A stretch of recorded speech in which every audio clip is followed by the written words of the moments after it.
ესე იგი ჩვენ ახლა იქ ლევანდე შემთხვევაში და გამოიტანოს ეს უახლოეს ხდომაზე მოხდეს კომისიური ასიმა ამისთვის მადლობას ვუხდი მათ პირადად რომ გულთან ახლოს მიიტანეს ლევანდსა მიღებული და მანამდე კიდე რა რეპრესიები იყო და არასდროს ხელს თქვენთაგანს რომ ძალიან მძიმე მდგომარეობაში პატრონადი მაგ ხელჯოხითაც ხდებოდნენ როგორი იმების მიმართ უღმესი მადლობა თქვენ ყველა თქვენთაგანს რამდენ თანხაზია საუბარი ახალმა ხელისუფლებამ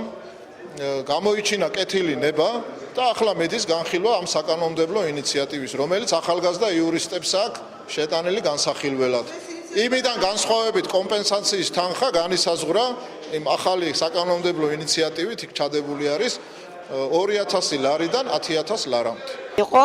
თქმულება 7000 ევროზე იყო 4-დან 7000 ევროზე მაგივრად მივიღე 340 ლარი აი ყველა საბუთები აქანა აი კანონმდებლობით იმედი მაქვს რა თქმა უნდა ახალი თავრობა რამანარეთ ამ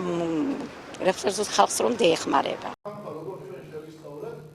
არის